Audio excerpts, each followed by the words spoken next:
It's a perversion of justice to shackle thousands of children with a 5-year statute of limitations in exchange for a lifetime of freedom from prosecution for their abusers. Michael Paulberg of Safe Horizons spoke these words in reference to the Child Victims Act, a bill that has consistently failed to pass through the New York State Legislature.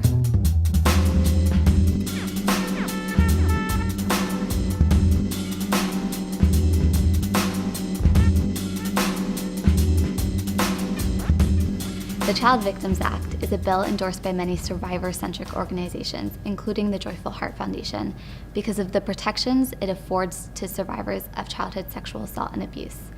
It extends the civil statute of limitations from 23 years to 50 years, and the criminal statute of limitations from 23 years to 28 years, affording survivors the time that they need to work through the trauma of the assault before confronting their perpetrators.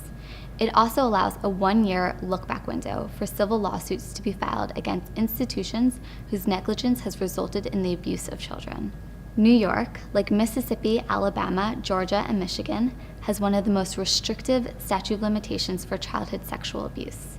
Extending this statute of limitations makes sense, not only to afford survivors the time that they need to confront the perpetrator, but also to make sure that offenders are held accountable for their crimes. Once the statute of limitation passes, offenders are free to possibly recommit these crimes of assault and abuse against other children, who similarly need the years that it takes to process the trauma before confronting their perpetrators.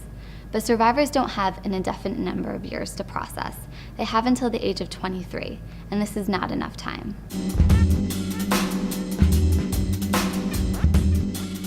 The failure of this bill in its most recent pass through the New York State Legislature is due to the Republican-controlled Senate, who's backed by powerful religious and secular institutions fighting tooth and nail to prevent the bill's passage into law.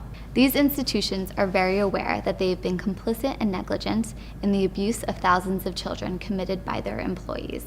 They claim that allowing this 1-year civil look-back window would bankrupt them, putting a stop to their charitable services, their houses of worship, hospitals, and schools. But other states have passed a similar statute of limitation extension bill, including this look-back window, and no one was bankrupt, meaning that this excuse is invalid. Regardless, providing justice to childhood victims of sexual assault and abuse is more important than allowing powerful institutions to remain unpenalized as they threaten a stop to their charitable services. Polls show that New Yorkers overwhelmingly support the passage of this bill, meaning that it should be passed and that it must be passed. This year, the Child Victims Act was close to being passed after the governor included it in the New York State budget, but has since been removed by the Senate. Although it's been many years and an uphill battle, policymakers and advocates alike will continue to push for this bill year after year.